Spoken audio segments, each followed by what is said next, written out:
Why is it that a governor wouldn't accept free help from regardless? I mean, whether it's National Guard or the military or anybody. And then we have a governor get up and say, oh, it's safe, we can handle it. He can't handle it. He's an incompetent guy. That was President Trump today sounding off on his crime crackdown and calling out Democrat leaders running some of America's biggest blue cities. It comes as a federal judge blocks him from sending National Guard troops to stop the anti-ICE violence exploding in Portland.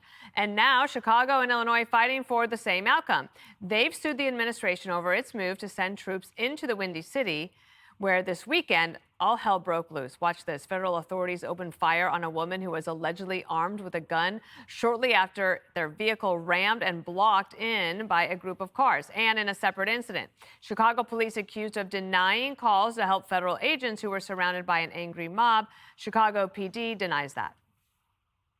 Were they told to stand down? Our officers were not told to stand down.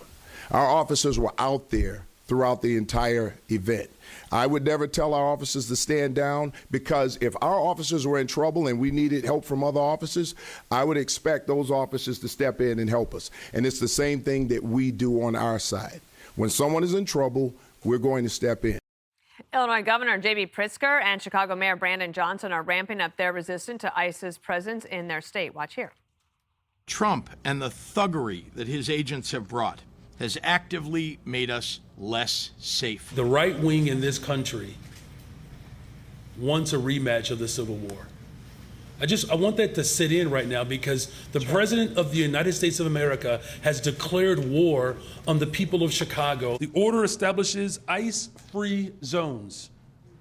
That means that city property and unwilling private businesses will no longer serve as staging grounds for these raids. All right, well, to start here, Jesse, I think it seems increasingly difficult for Democrats to claim that there's nothing to see here when federal agents are literally getting attacked and you have it on camera. So ICE has every right to enforce immigration law. It's the same immigration law that Congress wrote.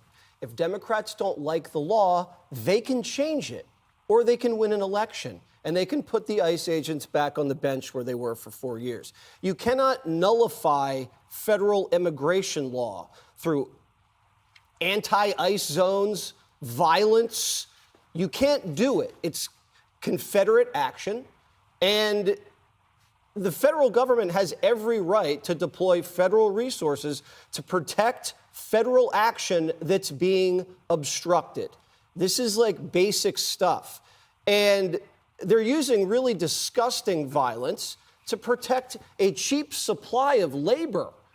When have Democrats done that before? Do they really want a rematch of the Civil War? They're doing really awful things, too. They're shooting lasers in the eyes of people. They're spitting on them. They're threatening them. They're assaulting them. There's now $10,000 bounties the cartels have put on agents' head because they're getting doxxed and they want to put a death warrant out on them. And the Democrats don't want them to have a right to privacy. They used to love right to privacy. And now they can't have a right to privacy when they wear a mask.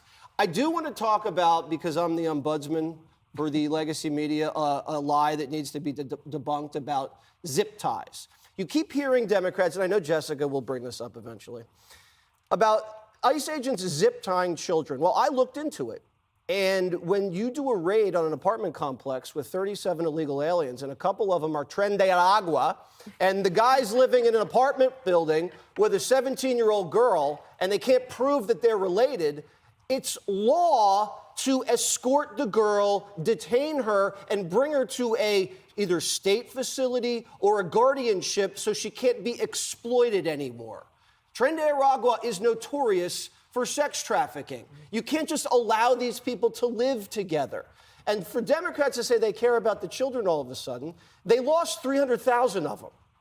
They lost them to sex slavery, to sweatshops. They're living in squalor now, and they didn't care. They're just using it now as a talking point. Jessica, were you going to bring up zip ties, or would you like to now? I wasn't going to, but I'm always down to talk about zip-tied children. So Jesse didn't really debunk anything. He used an example of a 17-year-old girl, but the case that the Democrats were making about this was based on the eyewitness testimony of people who lived in that apartment complex, which ran at first on local ABC. So you should go watch that. One woman. She Okay, said the woman a minor was was zip-tied. Okay, and it's all fine. That's the thing. What would I you understand like that to you do when you always find a young girl in the custody of a I'm not even Trendy Aragua member? What would that- you do? I'm glad you didn't pronounce it in your full accent, though, the second time that you did it. It makes you more serious of a human being.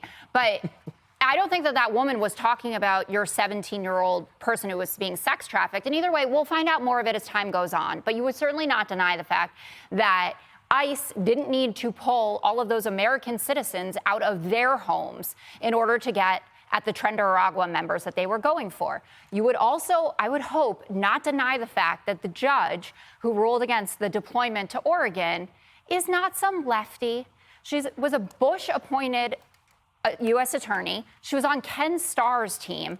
And I love this. I just, love a good quote when she's talking about what's going on in Portland and how you can actually look at the footage and see that it's on one square block and it's not like the mess everyone portrays it to be, similar to what happened in L.A., that Trump's deployment was simply untethered to the facts.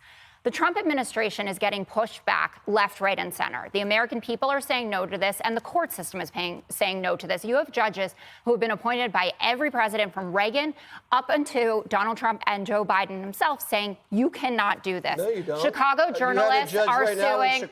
Chicago journalists are suing DHS for having excessive force used against them. And I know you love a good poll. I'm going to lead the A block with it. CBS. Trump is now -10 on immigration. 58% oppose using the National Guard, 70% of independents, 61% oppose using active duty military in our American cities. They are trying to militarize the country. And he says, and Caroline Levitt echoed it today in the press briefing, well, he just wants to work together. He's not picking up the phone and calling J.B. Pritzker. He's saying, I'm coming to take your cities. And that's what he told all of the generals last week when he had them assembled. What are the Democrats in that poll? What? In that poll, that's not how an answer. What's the Democrats' rating? 58% opposed using the National Guard. It's not they're about like Democrats. 20 points below what the Republicans are, but that's okay. That's actually not true in this poll. It's 40% versus 32% approval, I think. I want to get Kaylee in here because I was going to ask you one thing about J.B. Pritzker, but now I've changed my mind. Because on the legal front, it's just there's so many legal cross currents. I don't know. I feel like Kerry and Homeland. Like, where can I figure out where this is going? How do we get to some sort of resolution before somebody gets killed? Yeah, so first you cite the district court judge. I would note that the highest authority we have currently is the Ninth Circuit, who reversed the district court judge in the LA case. So this very well could be reversed by the Ninth Circuit. I think it will be. When you look at the DOJ filing, I bring my primary sources when I'm on with Jessica, always. The 169-page DOJ filing requesting an emergency motion to reverse that judge. What you find in it is this. Their legal authority is 10 U.S.C. 12406. They say in 2 cases, Donald Trump can federalize the National Guard. 1 case, you're unable to implement the laws of the United States. You cited the laws of the United States. It's immigration law as passed by Congress. Unable to enforce that because ICE agents are being targeted. Number 2, you can federalize the Guard if there's a rebellion against the authority of the government. Well, ICE is government. There's a pretty clear rebellion against this authority. Go ask the Dallas ICE agents who were targeted with anti-ICE bullets. This is a rebellion against U.S. government sources. And also what's interesting, you only have to get 10 pages into this lawsuit. Here's what you find, just to add to Jesse's list here. There's someone who wielded a firearm at ICE in Portland. There's an individual, you mentioned the rocks, the sticks. Listen to this. Officers have been bitten, kicked, shot with paintballs, threatened with a machete and a knife, and assaulted with potentially blinding lasers. The protesters literally lit a material on fire up against the courthouse, and other protesters threw accelerants on the fire. That's just one fire. There was another fire, too. That one was done with motor oil over the building of Portland ICE. Donald Trump is on strong legal footing. I can't speak to the one federal judge. I think they're going to get reversed. The Ninth Circuit sided with Trump once. I think they'll do it again. You can't be biting ICE officers and lighting their building on fire.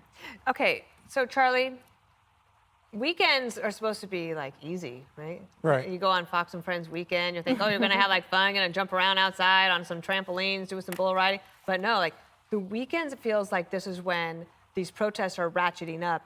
And it feels like so much news is happening at the time. And as I understand it, I believe it was yesterday morning, Secretary Noem was on with you all saying that there have been threats against them for kidnapping, for ICE agents. And she says that the threats are escalating. Do you feel over time, as you've been covering all of these things happening as it gets since the summer, that it's getting worse before it can get better? Oh, I think it's definitely getting worse. And the fact that we were actually talking to Secretary Noem before that interview where she just sort of casually mentioned that this was going on. And we're like, holy goodness, are you kidding me?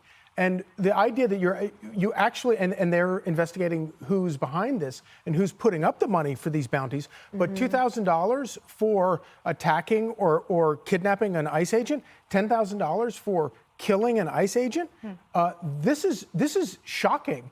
And, I get, on a legal front, I get squeamish about sending federal troops into cities to enforce the laws, but this is not anything normal. This is something very different.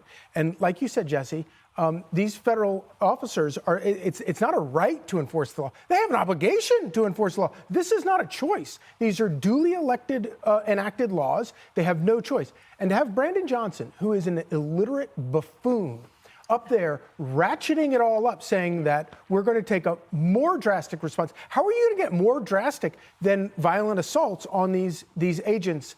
The idea that we're going to have ICE-free zones, and I hate this because whether I disagree with you or not, or whether you're a Democrat or whatever, I hate watching these scenes, and I hate language that ratchets it up. But for him to invoke the Civil War, are you freaking kidding me? Going back to the illiterate buffoon that he is, I don't think he understands his history. And I know it's sort of unfashionable to study the history of the Civil War, but it might do some people some good to realize that the first shots fired in the Civil War were by locals in Charleston Harbor firing on Fort Sumter.